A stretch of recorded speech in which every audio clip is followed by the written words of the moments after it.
Ford is leading the way, and they are willing to agree to immediate conversion of all temporary employees. Big movement there, as opposed to GM and Stellantis. Which side are you on? Which side are you on? So let's go ahead and talk about the big three, what's been going on at the big three automakers. There has been a big news last week where the strike has expanded. The strike has expanded to 38 parts distribution centers at GM and Stellantis. Ford has been spared from an expanded strike for now because they have made serious movement on the issues that the UAW is fighting for. And so as they've been doing this whole time, the UAW leadership has been very transparent about what the bargaining positions of the union are and where the automakers are as of yet. And so yesterday he did the same exact thing again. He told us where the automakers were and where the UAW was. And so we'll go through that kind of really quickly. On tiers, Ford has made the most progress. Rawsonville Components and Sterling Axle employees will now be on the same wage scale as assembly workers. We have eliminated that entire wage tier. That's huge. GM has also done a similar thing. GMCH and CCA employees will now be on the same wage scale as assembly workers. We have eliminated that entire wage tier. Amazing. Stellantis are not meeting that. They're saying they want to have continued substandard pay at Mopar. And so that's not acceptable. And just a reminder, originally that GM also had a similar position that Stellantis has now. GM was originally proposing a 0% raise for CCA and GMCH parts distribution workers. And that's a 0% raise on top of them being a lower wage tier already. It's just, a double slap in the face was where GM originally was, and now they've come all the way up to eliminating that wage tier and bringing parts distribution workers to the same wage scale as assembly plant workers. Huge movement there. On COLA, this is where Ford is starting to really kind of set themselves apart. Ford has they are offering to reinstate the COLA formula that was suspended in 2009. That is huge. That is enormous. Because remember, like Shawn Fain has been saying, people at the beginning of this were saying, you'll never get COLA back at all. Like, you'll never even get a deficient formula, much less what you gave up in 2009. Well, COLA is back on the table, and they got back what they lost on the COLA formula. That is huge news.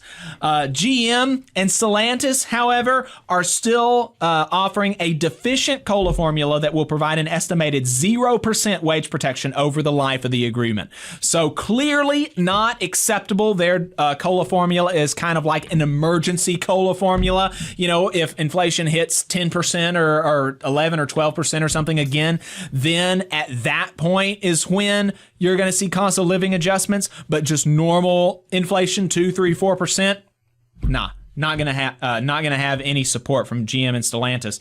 And so not acceptable. They're gonna have to come to where Ford is. On job security, here again, Ford putting themselves above the pack. They have agreed to a right to strike over plant closures. That is huge. That is absolutely huge. The right to strike is one of the first things that employers are going to make you give up in a contract.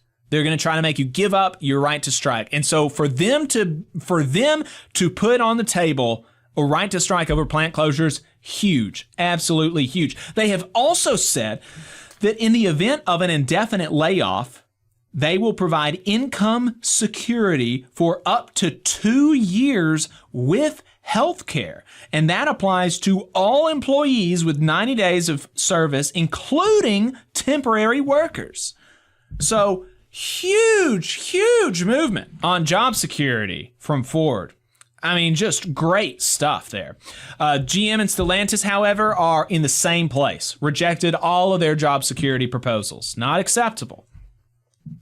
On profit sharing, we're movement across all three, but Ford is again setting themselves apart. Ford is saying that they will provide an enhanced profit sharing formula that would have resulted in a 13.3% increase for the average employee in payouts over the last year.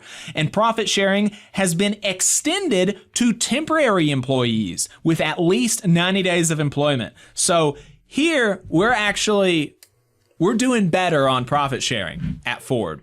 Now, GM and Stellantis, you'll remember, all of them actually started out putting on the table concessionary profit sharing. We want to cut your profit sharing. That's what all of them started out with. Ford, now we're increasing. GM and Stellantis, they're just rejecting increases. So they want to maintain status quo right now. That's not acceptable. Ford is leading the way. Hey, 5 seconds. Just wanted to say that this is only possible because of our donors. If you want to see more of this, then consider donating yourself at tvlr.fm/donate. On temps, here again, Ford is leading the way, and they are willing to agree to immediate conversion of all temporary employees with at least 90 days of employment upon ratification. So, big movement there, as opposed to GM, who rejected all proposals on temporary employees. Stellantis rejected all proposals on temporary employees and no clear path for temporary employees to be converted. So that's where things stand, and I think you can really understand why the UAW has only expanded the strike to GM and Stellantis. And that's one of the strategic benefits of this escalation campaign. It has allowed the UAW to punish GM and Stellantis for not moving on key contract proposals, and it has allowed them to reward Ford for their significant movement. Now, they're still on strike at Ford, that one plant that they went on strike at, and they are not taking off the table increased strikes at Ford, right? So there's still pressure being applied at Ford, and they're still saying this is not good enough. We need to make a little bit more movement here, or we need to make, some movement here. Right. But look, we're going to give it to you. You made real progress in this week, and so we're going to spare you from further punishment. But look at what we're doing to GM and Stellantis. That's coming for you if you don't meet us the rest of the way. Right. Huge strategic benefit. Huge strategic benefit there. And like I said, man, I just love to see this movement from Ford, and I'm excited to see GM and Stellantis follow suit. And the parts distribution centers. Another reason that this is. That they chose that is because that highlights kind of the fact that these parts distribution center workers, they're in the second tier. They're all in a different tier, and they're all making less than assembly plant workers. Right. And so, the message is kind of, look, you think these people aren't worth what our other workers are? Well, do without them. Let's see how things go if you're not able to distribute parts for repairs and things like that. Let's see how you do without these people that you think are worth less than the rest of us. So, I mean, rhetorically powerful, strategically powerful, lots of good stuff. And so they've increased the strike, 38 parts distribution facilities at GM and Stellantis across 20 states. 5,600 more UAW members are now on strike. The nearest picket lines to us here in Huntsville are going to be in Memphis and Jackson. I don't think there is one is there one in Atlanta? I don't think so. No, there's not. There is. There's one in Atlanta. Yeah. So Atlanta, Memphis, and Jackson. All of those are about 4 hours away from us. So if you're near any of those or any of the other places, go to check out UAW's live stream. They've got all of the new struck facilities there. They call them all out. So find a picket line near you. Go support them. Yeah, bring some waters, bring some soda, some snacks. Yep. Some good vibes. Good vibes, absolutely appreciated. And so this is how Shawn Fain closed out his announcement of expanding the strike. All right, hold on just a sec, Jacob. Yeah, sure. Finally, I want to remind all of you of one thing. The world is watching, and the people are on our side. We've seen poll after poll come out saying the American people support what we are doing.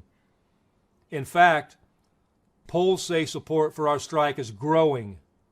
That's across parties, across ages, and across all kinds of people. And it's not just the U.S.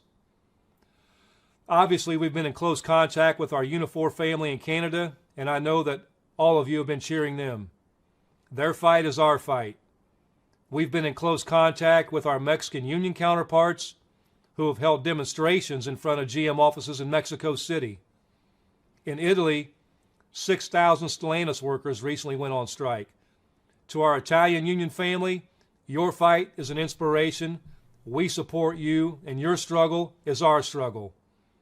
From South Africa to Malaysia, we continue to receive letters and messages of strength and support, encouraging our members to hold the line and win big. And we will. So now it's time to hit the picket lines across the country. It's time to show the companies we are united, and we are fired up, and we are ready for a record contract. It's time to stand up against corporate greed. It's time to stand up for our communities. UAW family, I'll see you on the picket line. Fantastic way to end it, stressing that national solidarity and international solidarity. Really cool. And in particular, like I said last week, it is great to see the solidarity from our sisters and brothers in Mexico. Because it would be really easy for them to fall for that kind of divide and conquer stuff and fall into this mentality that some right-wing politicians here in America want other Americans to fall into, which is that these UAW employees, these UAW members have more than you do, so they're greedy. And don't look at the people that are making 400 times more than they are. Don't look at them. Look at the people who are making maybe in some case, we've talked about how in some cases these people are making like $15, $16 an hour with no benefits, no pension, no healthcare, all that kind of stuff, right? So maybe these people aren't making more than you actually. But what you need to do is look at the people at the top of this group who make a little bit more than you do, not the people who make 400 times more than they do, right? That's kind of the deal. And so you can imagine it would be easy for people in Mexico to fall for that, but many of them are standing in solidarity with the UAW. So that's great to see. You just saw a clip from the Valley Labor Report. We are live every Saturday morning from 9:30 a.m. till 12:30 p.m. And we pride ourselves on keeping all of our content free to everybody so that we can talk to as many working folks as possible. If you support the work that we're doing, you think that it's important, you think that it's good, then consider making a monthly contribution to the project, and you can do that on our website, tvlr.fm.